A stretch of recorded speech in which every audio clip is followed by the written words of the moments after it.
Welcome to John McGivern's Main Streets, the podcast that takes you behind the scenes of this popular TV program. Sometimes I think my job is so hard. You'll hear John and his producer Lois Maurer on the drive home as they chat about their impressions of the community and share interesting stories that you may not hear about anywhere else. Today's episode, the Harbor District in Milwaukee, Wisconsin. I love that we were at home this week. Yeah, it doesn't even feel like we had time to do this podcast because there was no drive home, John. So let's just tell them we're in our studio at Plum. That's okay. We're in the studio at Plum. Drive time was 2 minutes the entire week. And I was on my scooter half the time. So. Yes, exactly. Yeah. It was terrific. Wasn't it fun? It made it a whole different sort of experience. Okay, you're a native of Milwaukee. And I'm a native of Milwaukee. And there's an area of the city that I really now realize I did not know much about at all. So when we talked about doing the Harbor District, somebody said, we should do the Harbor District because we found out about it because they were doing Light the Hone and so much is going up down there, Komatsu and Michaels. And It seems to be everything's developing down there. Right. And it was, well, let's see if there's a neighborhood there. And you know what? There is. It's a neighborhood, but it's not a neighborhood in the usual sort of sense. Well, do you remember talking to the guy at the Port of Milwaukee? Because it was the Port of Milwaukee, big grain silos, lots of heavy industry there, cement companies. And the thing is, that stuff's still there. Mm-hmm. But so many of the warehouses left, where they built the Freshwater Sciences building for UWM. Right. They were the first ones to do anything there at all. And now look, with Komatsu across the street, and we got to see it from a boat on the water. It looks so different from the water. It feels very busy now. Right. It feels very, it's very urban and it's kind of exciting, I think. Well, and UWM School of Water Sciences really, it was the anchor. It's what began. I think and now you look, as you said, Komatsu. The fact that we got in there, and the fact that we talked to the head of development, the guy who really developed the entire project. Yeah. Which, first of all, it was like, He was so young. You were like, oh. Look at how young this guy is. It makes us feel rather unaccomplished, doesn't it? It's like, but wow. really so knowledgeable and really kind of kind about sharing all of it. Yeah. And we went to Michael's and talked to the second in charge in that project. Yep. And that's an unbelievable project, too. No, that's a small little city that's being built there. Yep. On the grounds of the Horny Goat Brewery. It's like, what used to be here? Well, Horny Goat Brewery was there, and if you remember where that happened, that's on South 2nd? Right, yeah. Right. But again, right on the water. And, I think of that area down there, and I used to always just think, the only thing down there was Barnacle Buds. And, of course, we went to Barnacle Buds. And, again, John, I'm not sure where it is. We're there and we're having lunch and we're talking to Barnacle Bud. So your name is Gene? Gene, yes. There is no Bud. There's no Bud? No. There isn't. But nobody's going to go to a place called Barnacle Jeans. Right. That was smart. No rhythm, That was smart of you. Yeah. This place is huge. Incredible. It really We've is had it incredible. on every few years. I told your bride that you should maybe have a second story. What do you think? Can you build up? Security? Get him out of here. You know what else I loved? What? One of my favorite? Surfboard guy. Oh, that is such an interesting little, my content producer, Amy, who helped me on this show, she found that guy and I was like, wait, what happens? And it's tiny, isn't it? He is an artist. That's what I think. He's an artist, but that's not his main job. So he builds, makes, creates surfboards. And that's what it's called, greenhouse surfboards. Greenhouse surfboards. Right. He's a psychologist by trade. And makes surfboards. Out of something with coffee bags, right? They're very sustainable. There's a foam, but then instead of putting any fiberglass on it, he uses these coffee bags, right? Do you remember how it went? I know, but they're such works of art that I was like, I would not put this in a lake or an ocean or anywhere. On a wall. And hang it on the wall because they look so great. Yeah. And his name's Kenneth Cole. And when he showed up on the list, I thought, we're going to the designer? I'd like to talk about your shoes. I'm glad it was this guy, though, because he was very impressive. Yeah. He was so impressive. Want to wear something that's going to support your favorite show? Shop at Main Street Store.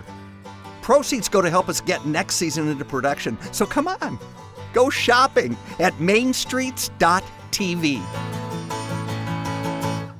There's just so much down in the Harbor District that this will be a very fast-paced episode, because every time we thought, oh yeah, you know what, the Bobblehead Museum's there.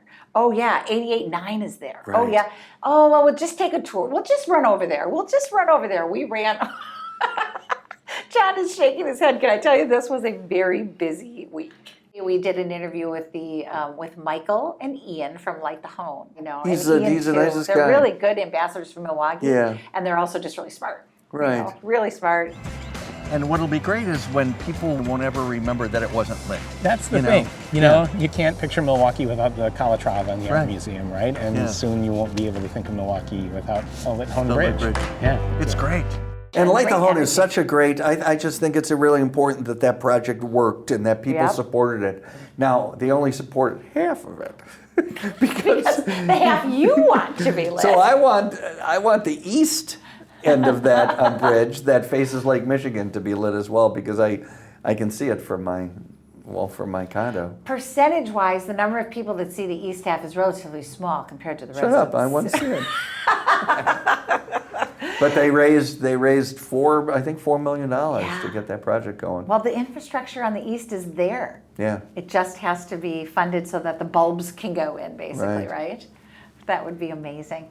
And isn't it a little surprising how that program works? Were you surprised at all that the program to light the home, all those lights are controlled from? He had a MacBook Air that he opened up, and we created design out of light on the Hone Bridge. It was like, off your MacBook Air? Right. What are you talking about? And Pretty soon it'll be on his phone, you realize. I love the fact that we were doing it, and it was one of the only 7 o'clock shoots that we had this season. And we got there at 6:30, 6:45, and then, since we're in fall season, the sun is setting earlier. And so we're sitting there, and we're making some stuff happen on the bridge, and somebody drives up. Remember, the couple drives up. Yes. And we asked the woman, so what's your favorite color? She kind of looked at us like, what? What's your favorite color? Purple. And we turned the whole thing purple. She was like, what? And she turned over and she's like, Are you doing that? Are you doing Yes, we are. Yeah. So what they can do is, it's pretty cool. It is pretty cool. I love that Michael guy. Oh, I know. I do. I know. He's the nicest. So I thought it was a great episode. I thought there's a lot to see in an area that's been around forever. So there's so much new and so much developed and such pointing towards the future in that neighborhood. The other thing we have to talk about is how you enlisted your family again in this episode. I loved it. And it was so smart and fun. We did white dress bridal is what we did. When you said to me, I want to do the bridal store that's down there, I was just like, wait, what? Why would you want to do that? You say that when that is not true. Oh, but Lois, I've done some things that you're like, oh. That's not true.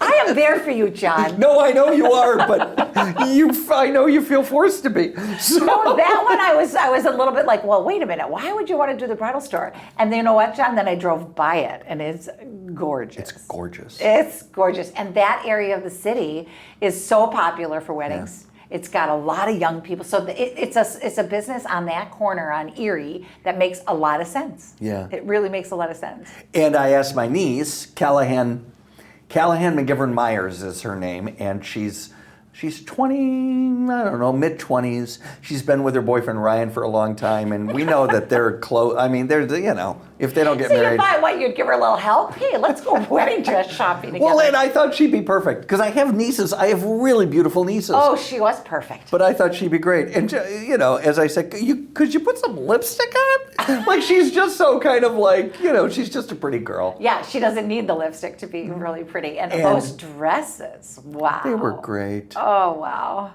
And they have, the owner is who I talked to. Yeah, the experience of just being there with her was really something. And Christina. Christina.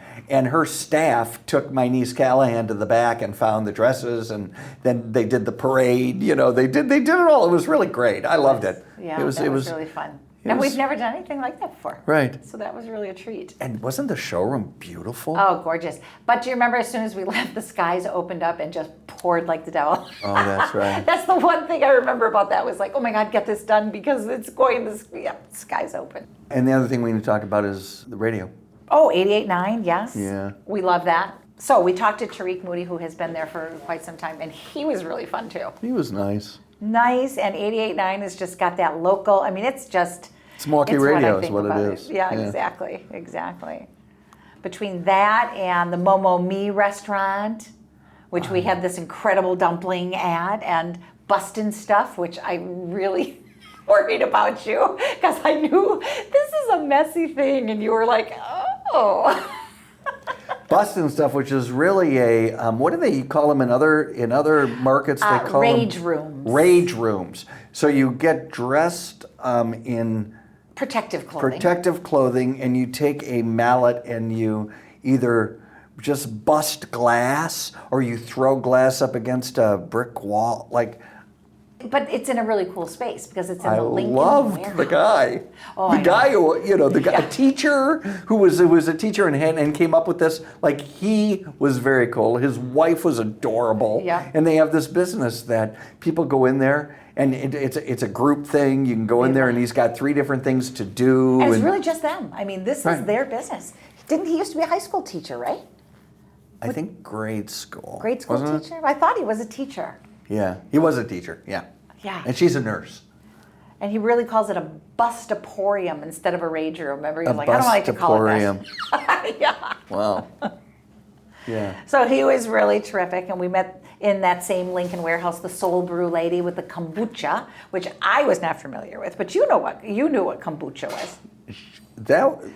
We're going to talk about her in years to come. We're going to be like, remember, we interviewed her before she got so huge. Yeah, I think you're right. Should that her business could be big, and her concept, her speak on it I was so incredibly impressed. Soul Brew, it's called. Yeah. And it was delicious. And that's all in that Lincoln warehouse. A lot of small businesses there, and then right across the street is Michael's, huge. Yeah. And the stuff that's just going around in that neighborhood is going down that, like the vegetable place too, Marchese. Yeah. He was fantastic. He was. The guy took us around Marchese. And there's all that, wholesale vegetable work going down there that they've been doing for 100 years. Right. But their facility is certainly nice because they have a nice new facility too. But I tell you, that was a pleasure. It's a new Milwaukee neighborhood called the Harbor District, and there's a lot to do, a lot to see. Curious to find out where John is traveling next? Head over to our website, mainstreets.tv, to learn more. Again, that's mainstreets.tv. Be sure to subscribe to this podcast, and please leave us a review. That helps more people discover great programming like Main Streets. Look for us on YouTube, Facebook, and Instagram to follow all the action. John McGivern's Main Streets is produced by Plum Media in Milwaukee, Wisconsin. Thanks for listening.